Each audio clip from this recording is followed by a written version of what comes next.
So I think you're all pretty much lying down now, feet on the ground, knees bent, lying on your back with a little bit of support under your head. And the support under your head is so that your head doesn't feel like it's falling backwards. So that your chin isn't sticking right up in the air, that there's a feeling of ease at the front of your neck, feeling of ease from the chin down through to the collarbones. And that in this position, even though gravity is pulling you, of course, backwards, you can still let a little bit of ease come around the jaw, finding a bit of a softening through the jaw. So this block, so I teach classes, as I'm sure some of you know, some of you actually come to. And this block, we've been looking at the pelvis. I'm just obsessed with the pelvis. I think it's the most important thing in the world. It really is. Because we all sort of hang on in the pelvis. And at the moment, your pelvis, which is like a bowl shape, and at the moment that pelvic bowl is like a tipped up bowl. It's as if all the cereal is falling out. Because the back of your pelvis, which is the back of the bowl, is resting on the floor. And you could imagine that back of pelvis area. If you don't know what it looks like, it's kind of made up of a couple of huge wings, a big left wing and a big right wing. And in the middle of that, at the back, is a big triangular bone. And that's the sacrum.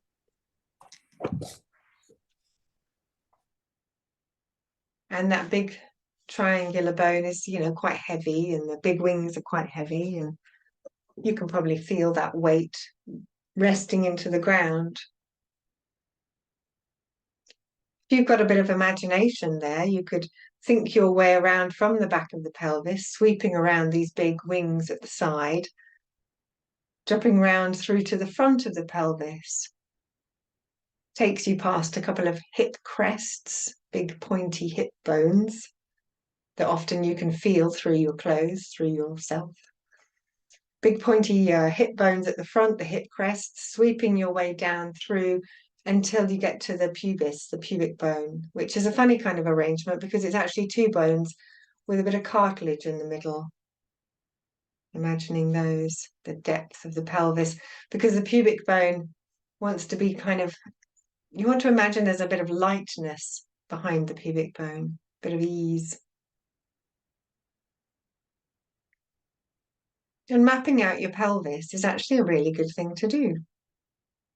And you can do that again. You could say to yourself, well, I know the back of it is resting in the ground and I've got this kind of wings. I'm sweeping around the side.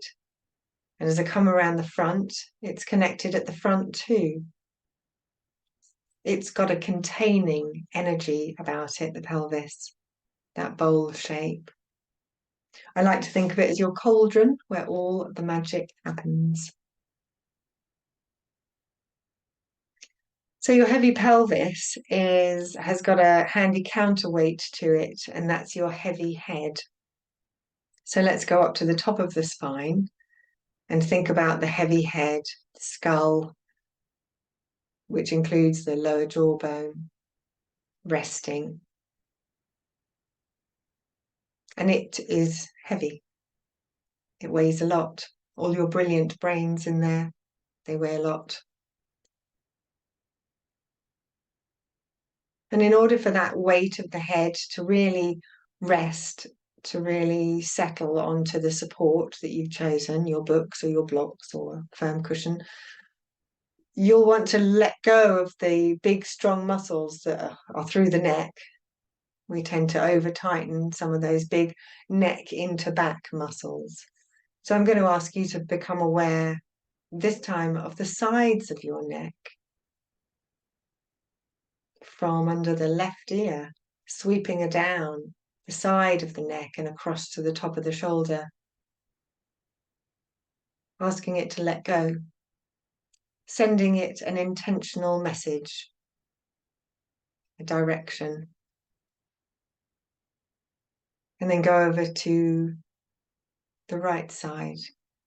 And imagine this big sort of muscle that sweeps down from the under the ear and down through the side of the neck and across to the top of the shoulder, and say, oh, I'm going to ask that to soften, to let go, to be easy.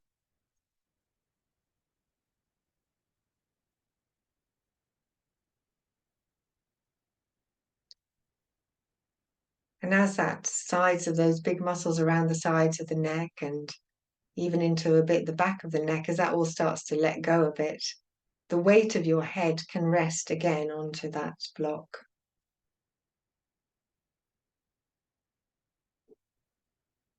I'd like you to know where your forehead is. Bring your mind to it. And see if your forehead is a little bit parallel to the ceiling, you know, not tilting backwards, not tilting forwards. I mean, we're all different shapes and it might not be perfect, but it's quite a good way of just checking that you haven't let your head fall backwards behind you, that you're not pulling through the back of the head, because that's where a lot of tension tends to be. And another way of us checking in with the tension that is in our neck is to think about the base of the back of the skull. So if you take your mind across to the base of the back of your skull and ask it to widen, just ask it. It's a directed thought. It's an order. Order the base of the back of your skull to widen.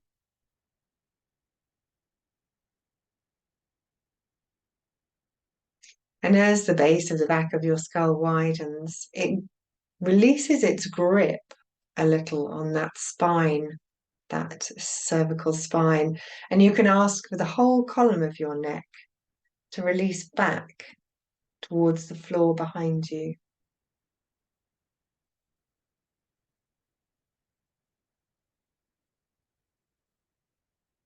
And as that happens, or you just ask it, whether you can feel it happening or not, just keep asking, you can then bring your awareness to your shoulder girdle.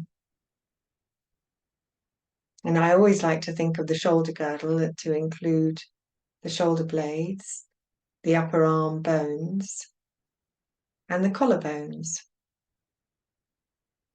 And a little bit like the pelvis, it's not a bowl shape, but it's a girdle. It goes around you.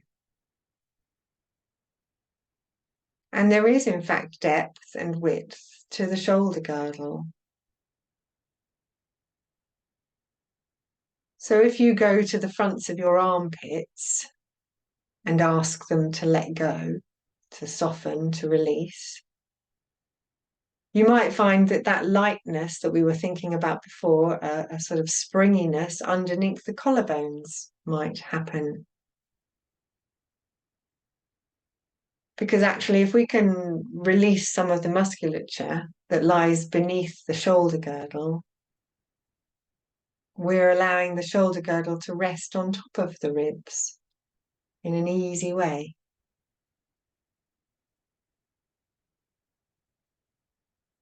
And whilst you're thinking of armpits, I'd like you to imagine that there's a bit more space under there. That there you could fit a tennis ball. Well, not really, maybe a golf ball. That there's some space under your armpits. That your upper arm bones aren't jamming themselves into your ribs. And we're going back to that idea of lightness. Space and ease around the shoulder girdle. So that what lies beneath your shoulder girdle, your cylindrical rib cage, can expand and release with each breath.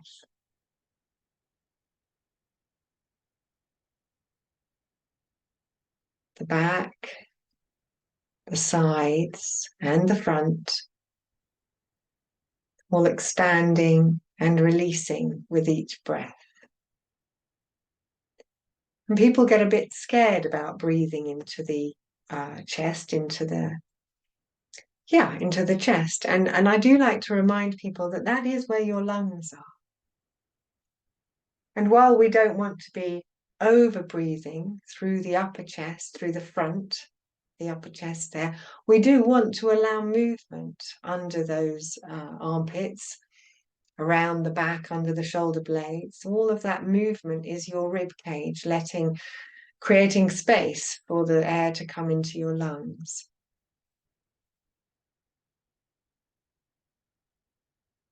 And it's a small movement, but it is there.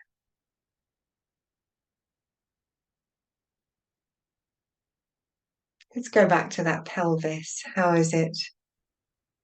So sometimes we find that lying in semi-supine, it can aggravate a little bit the sacroiliac joint. And if that's you, you'll know that.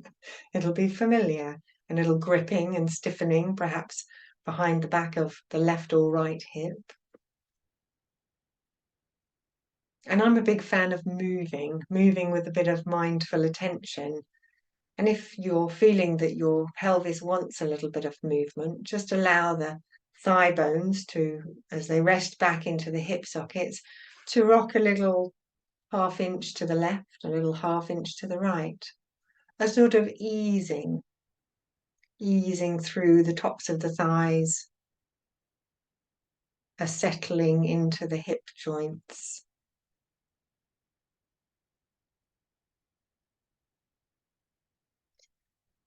And if we return to the very back of your pelvis, allowing your legs to be still now, returning to the very back of your pelvis, to that sacrum bone, and you don't have to know perfect anatomy, I can just tell you it's a sort of triangular-ish shaped bone, triangle bit pointing down, biggest triangle pointing down you, to make your tailbone. And I like to think of that bone in the way that it is, which is something that isn't totally connected to your big hip wings. There's a movement that happens there, which is why so many people get sacroiliac issues. And what we're going to think of is that actually that the sacrum, we're really using the imagination now because we're going to imagine that it's kind of breathing, that actually it's not a group of dead bones fused into each other, that there's an almost a breath that can happen with it, a yielding around the very back of your pelvis.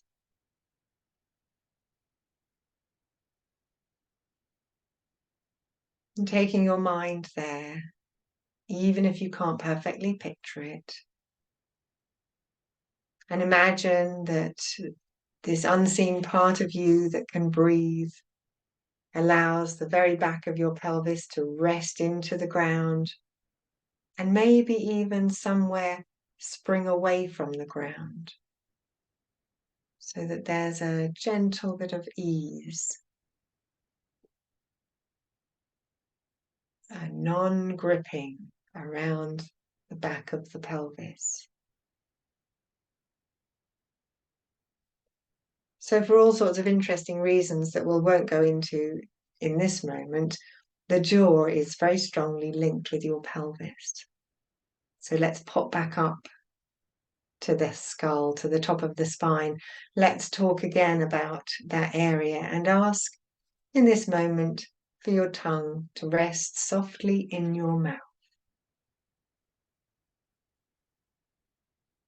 You could imagine that the tongue is a bit wider than it is, or just keep sending a message to it that there's nothing that needs to happen there. No muscular activity required. A resting tongue in the mouth.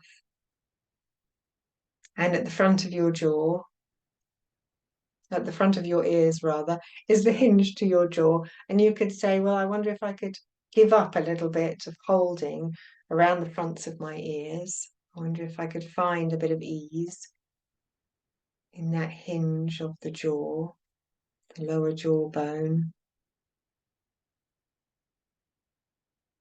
Perhaps even imagine your lower jawbone falling forwards away from the back of your head. The back of the head, heavy, resting on the blocks. And that the lower jaw releases forwards away from it. Not through effort, not through doing, but because you're not gripping anymore at the front of your ears or at the back of your ears.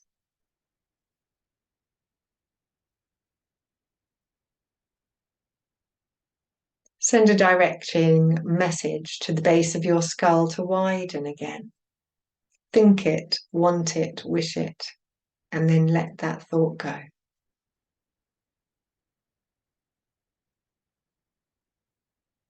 Bring your mind, expand your awareness down through to the back of your pelvis. Ask for some gentle widening through there.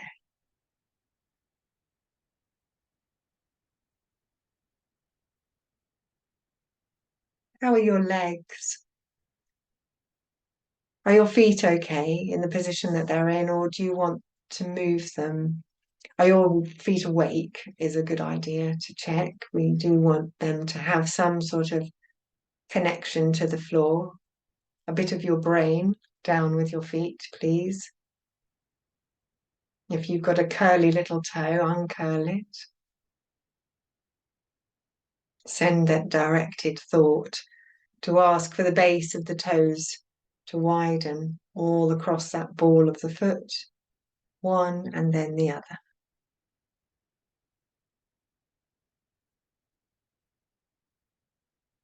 You can think those big heavy heel bones back away from your widening base of toes.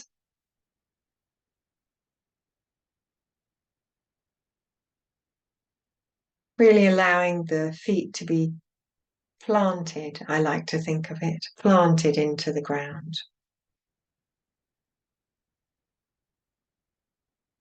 And from those planted feet, you can think all the way up through your shin bones and out through your kneecaps, back to the lightness, lightness under the kneecaps.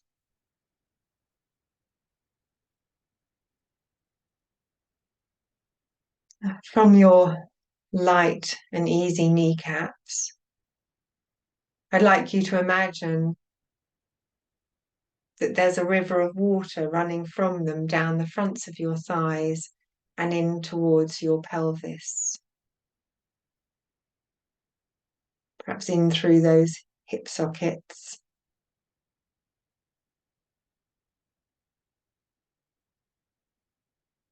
Think that river of water down through the pelvis and out through the sacrum, the back of the pelvis resting on the ground.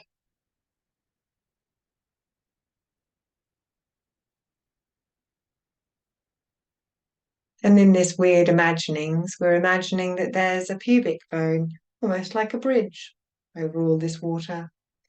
And you're thinking again of that pubic bone, knowing where it is, the front of your pelvis, freely releasing up towards the ceiling, lightening up under the front of your pelvis, the pubic bone.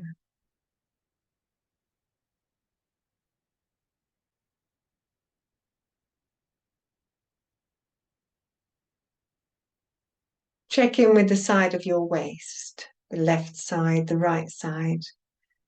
Don't grip there, but allow enough freedom so that the lower back ribs can move a little when you breathe, can drop back into width or just spring inwards and outwards with each breath.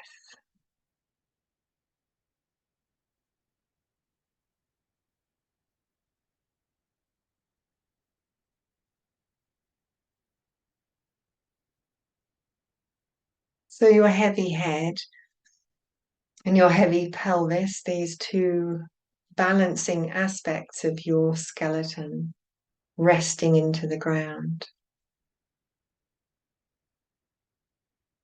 And with no activity, no muscular activity required, nothing at all, I'd like you to think your heavy head away from your heavy pelvis.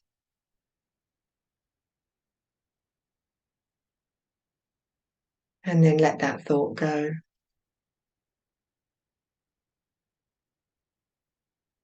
And take a moment again to think of that cylindrical rib cage, Perhaps checking on those armpits. They do love to grip on.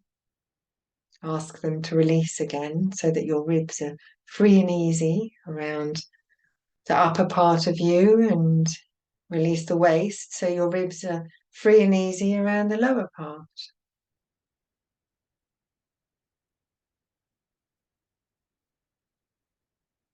Find again your heavy pelvis and its companion, your heavy head.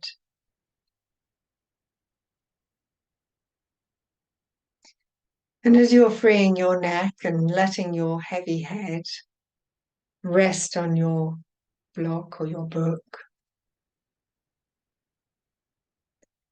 think your heavy pelvis away from it. Don't do anything. No muscular activity required.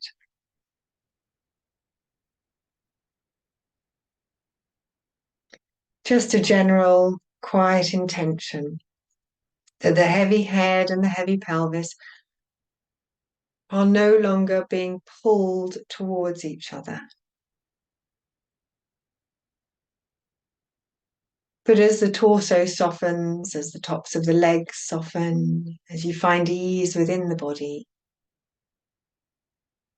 the heavy head and the heavy pelvis release away from each other.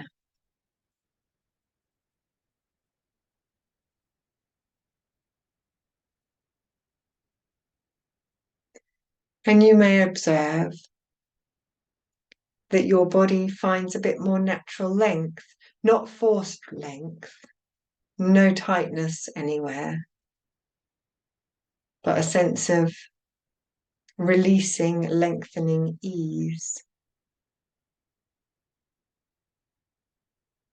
And it might wake you up to your arms a little bit, the weight of your elbows. If your hands are on your body resting, the weight of your hands. If your arms are stretched out by your sides, then the weight of your whole arms, perhaps. Give them up. They're not doing anything. They finished their job for the moment. Let them rest.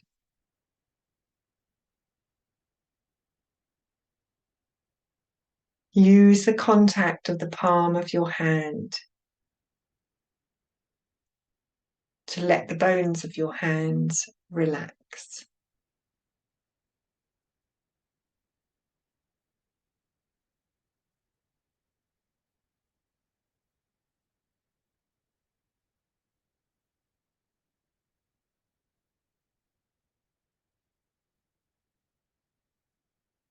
So I started by saying how important I feel the pelvis is, and I really do. And if you haven't got the time to be lying on the floor for 20 minutes a day, well, that's just very sad. But if you really haven't, check in with your pelvis. See if you can release some part of it or map it up, map it out in your mind. The bowl shape, the depth of it, the width of it. Remember it.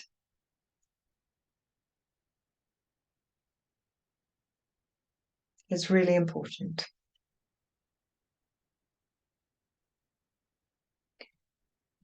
So you've been lying around now on the floor for about 25 minutes, and you're more than welcome to stay there because it's heaven, let's face it. And when you want to get up, when that's your time for getting up, you can roll on your side. It's the kindest way. And if you do have a bit of a sticky sacroiliac or hip or anything like that, maybe a gentle rock of those knees again to just give it a bit of a heads up that you're going to be moving at some point. It's a very kind thing to do to the body, to let it know before you go and move it that you're going to move it. A pause, an intention set before you head on into that movement.